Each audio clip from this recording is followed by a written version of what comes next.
anuncio final, colocado en Nueva York, simboliza la inminencia de un cataclismo del planeta. Solo faltan 2 minutos para la medianoche. Líderes religiosos defienden el descanso dominical. Estudios revelan que las temperaturas en la Tierra son las más altas de los últimos 12.000 años. La autoridad religiosa pide el fin del egocentrismo en medio de la pandemia global. Los virólogos dicen que la era de las pandemias podría estar recién comenzando. En el mundo existen alrededor de 340 millones de cristianos perseguidos. Los biochips pueden ayudar en el control de las enfermedades. Desde ese tiempo, los grupos ambientalistas han alertado de las amenazas del efecto invernadero. Los conflictos armados entre países siembran el pánico por todas las naciones. La expectativa de vida promedio de los seres humanos ha caído en los últimos años. Imágenes desoladoras de los peores Problemas de la incendios. delincuencia, la búsqueda de espacios y Han los afectado la economía en la América Latina.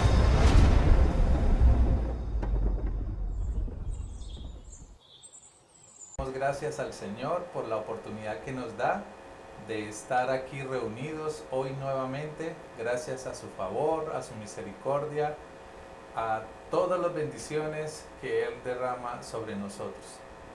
El día de hoy vamos a ver un tema interesantísimo, es un tema muy controversial, ya que muchas personas piensan que la soberanía de Dios está en tela de juicio desde el punto de vista de la razón humana.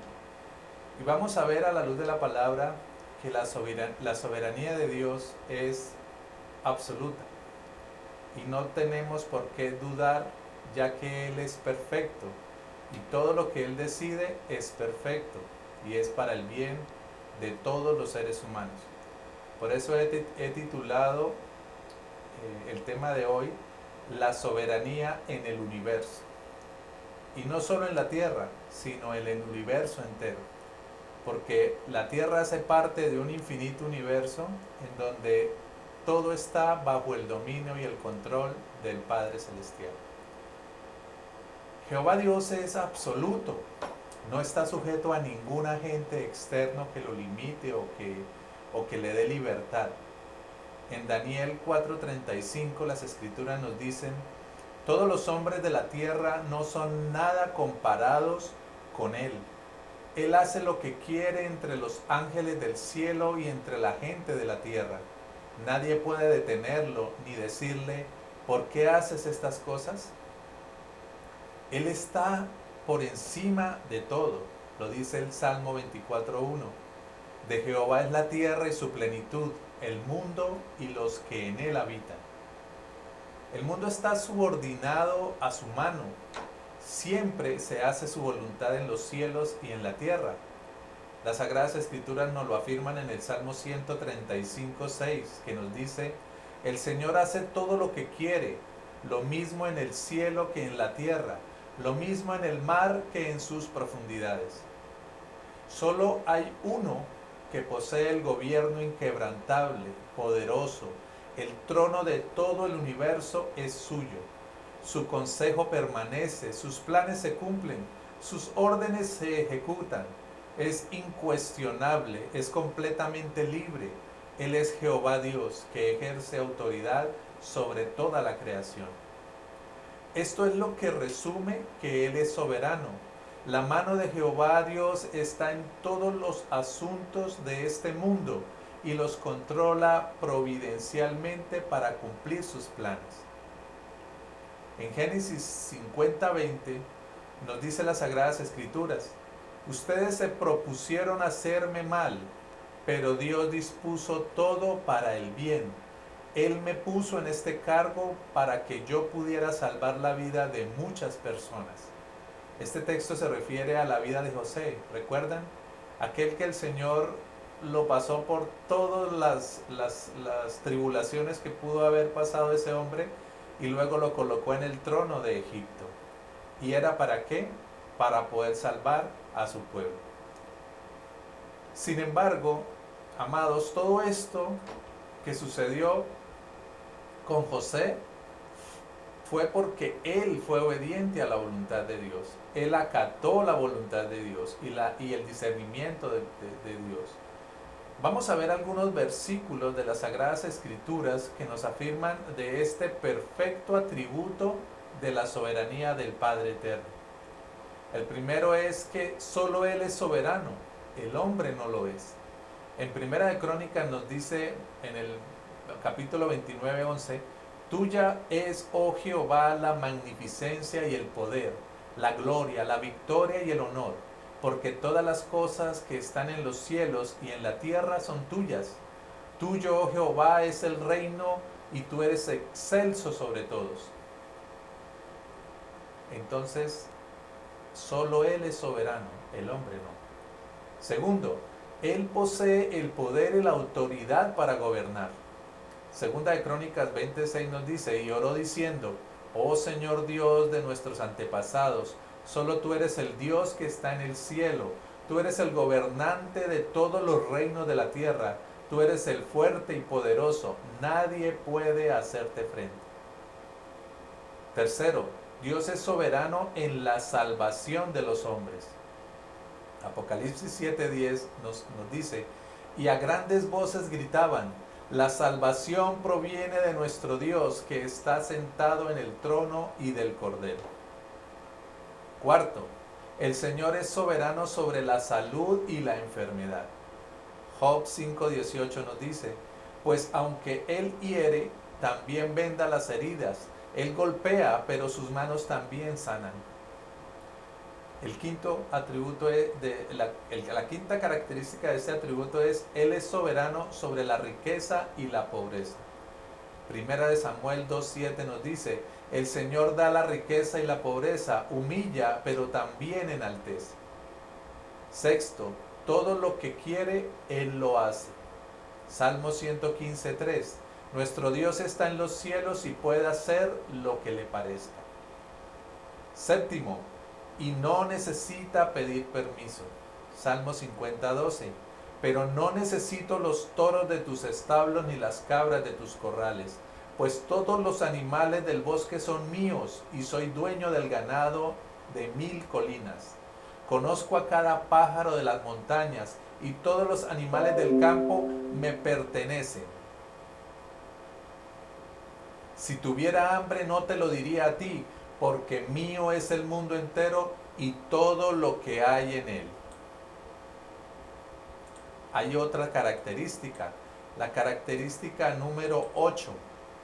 Él es soberano sobre los planes de los hombres. Proverbios 21:1 nos dice, en las manos del Señor el corazón del rey es como un río, sigue el curso que Jehová le ha trazado.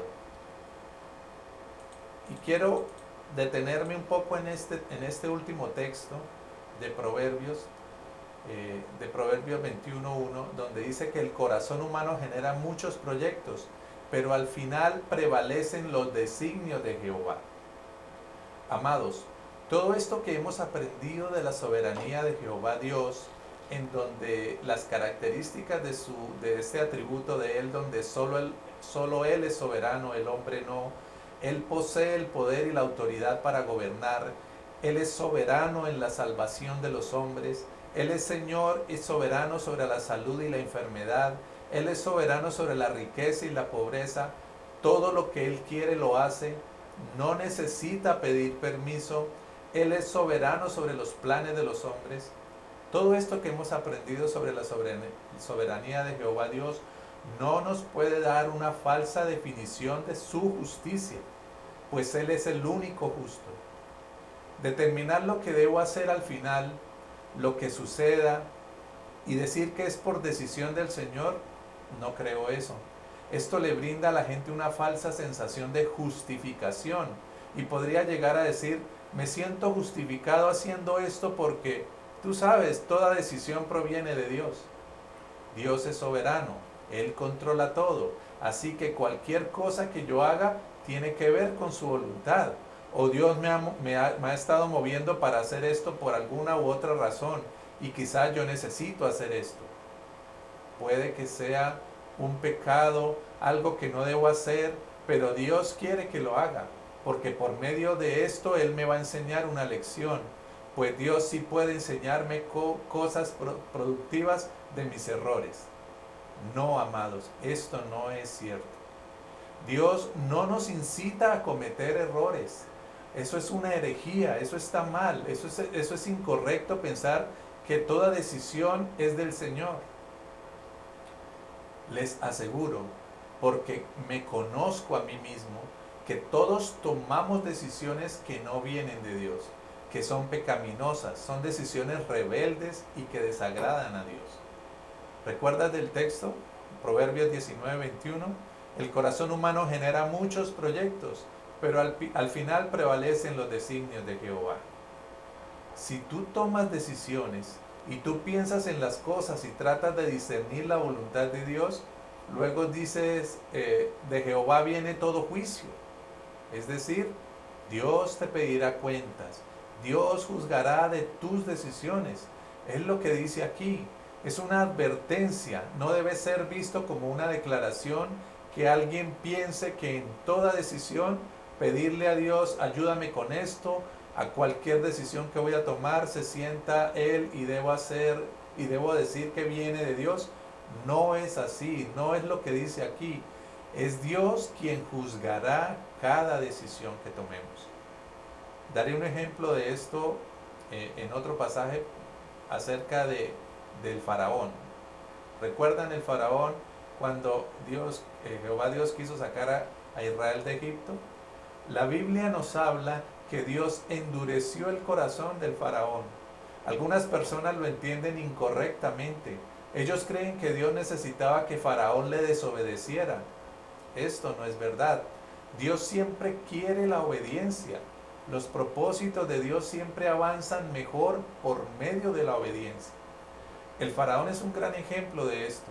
Cuando lees el libro de Éxodo, Moisés llega y le dice al faraón que envíe al pueblo. No le dice, deja ir a mi pueblo. Le dice, envía a mi pueblo. ¿Qué significa eso? Él está diciendo, faraón, tú debes participar de esto. Tú debes entrar en un acuerdo con Dios. Tú debes participar con la voluntad de Dios de dejar ir a los hijos de Israel. Envíalos tú, era lo que le estaba diciendo Moisés. ¿Y qué respondió Faraón? Él dijo, ¿quién es el Señor para que yo tenga que obedecerle? Y lo que sucedió después, ¿qué fue? Mientras Dios hacía obras milagrosas con las plagas y se reveló a sí mismo a Faraón, luego ¿qué pasó?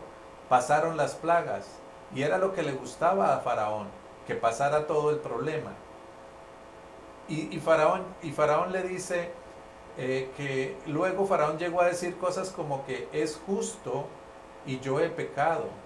Él le dice a Moisés, intercede por mí debido a mi pecado. Faraón entendió, él supo que Dios era un Dios sobrenatural. Él supo que Dios era más grande que él. Eso fue una gran revelación para él, a quien siempre se le había educado, que él era un Dios. Pero no era así. Y ahora Faraón está entendiendo a Dios. Pero aquí hay un problema. Leemos varias veces que Faraón se convencía de lo que debía hacer. Y él sabía, de hecho, y él afirmaba que lo iba a hacer. Pero ¿qué pasaba? Cuando cada plaga pasaba y había una restauración, que era lo que le gustaba a Faraón, él consideraba que eso era bueno. Y entonces, ¿qué hacía Faraón? Se volvía a rebelar. Él conocía a Dios, él sabía lo que tenía que hacer, pero se rebelaba en contra de él. Y allí es cuando la Escritura dice, Dios endureció el corazón de Faraón, y lo dice varias veces. ¿Por qué? Porque aquí está el principio, es una ley espiritual. Cuando tú conoces la verdad de Dios y la rechazas, ese rechazo, ese acto de rebeldía tiene un efecto adverso sobre tu corazón. Tu corazón se endurece, produce que tu corazón se vuelva más insensible a las cosas de Dios. Esto es lo que nos enseña. No piensen que es bueno. Cada decisión que pueda yo tomar, cualquiera que sea el desenlace, Dios está detrás. Y eso es lo que Él quiere que yo haga. ¿Piensas que eso es correcto? ¿Que detrás de toda decisión que yo tome, Dios está detrás de ello? Rotundamente no. Esto no es lo que dice la palabra. Todo lo contrario. Mira nuevamente el verso 21 de Proverbios 19. Muchos son los pensamientos en el corazón de un hombre. Hay muchas cosas en las que podemos pensar. ¿Puedo hacer esto? ¿Puedo hacer aquello? Pero dice que el consejo de Jehová está establecido. La palabra es clara, Él nos da unas instrucciones, Él nos da una ruta, una guía para seguir. Entonces, esto nos dice que debemos buscar el consejo de Dios, porque allí es donde está Dios moviéndose. Muchas cosas en las que pienso, muchos pensamientos de mi corazón no son agradables a Dios, no son parte de la voluntad de Él. Debo orar por el consejo del Señor, porque allí es donde Dios está actuando. Eso es lo que establecerá Él. No pienses que uno puede tener los pensamientos que quiera, porque al final, sin importar lo que yo haga, Dios respaldará mis acciones. No, ese no es la verdad. El ejemplo del faraón al desobedecer a Dios fue algo terrible que le pasó a él. Faraón fue destruido. Recuerden el contexto. Aquí Dios dijo: he elegido a Faraón con el fin de proclamar mi grandeza en toda la tierra. Esa era la razón por la cual Dios levantó a Faraón. Ahora Faraón podía cumplir ese propósito de una o de dos formas. Faraón podría someterse a entrar en acuerdo con Dios y hacerlo. Eso proclamaría la grandeza de Dios. Faraón diría: oigan, yo no soy Dios, he conocido al Dios verdadero, Él es el creador del cielo y de la tierra, debemos someternos a Él. Esa sería una vía. Ese era el deseo de Dios para Faraón, y él podía haber demostrado que fue enviado a los hijos de Israel fuera de Egipto, haciendo algo de lo que la gente jamás pensaría que Faraón fuese capaz. Es verdad, Dios cambia nuestros planes, pero Faraón lo rechazó, y aún así Faraón demostró la grandeza de Dios, como cuando el juicio de Dios destruyó a Faraón y a Egipto.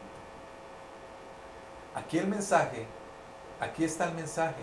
La voluntad de Dios prevalecerá, su consejo será cumplido, pero si entramos en acuerdo con Él y nos sometemos, podemos ser bendecidos. Si lo rechazamos, como Faraón, seremos destruidos.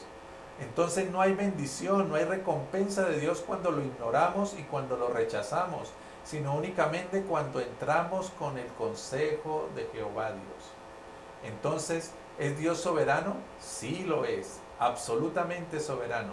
Claro que sí, pero ¿significa eso que todo lo que pasa es voluntad de Dios? No. Hay muchísimas cosas que pasan en este mundo que no son la voluntad de Dios. ¿Sabes cómo se llama? Pecados. Pero los pecados de la humanidad no implican que la voluntad de Dios será impedida al final.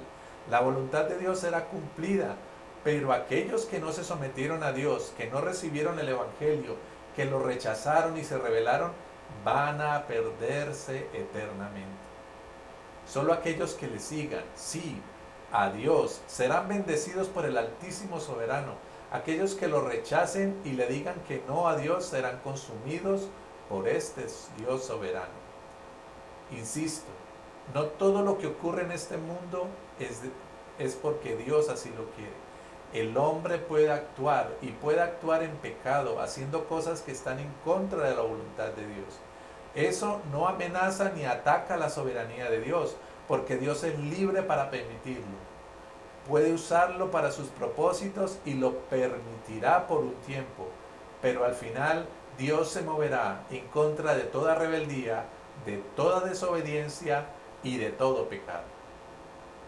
Amados, les invito a que reflexionemos.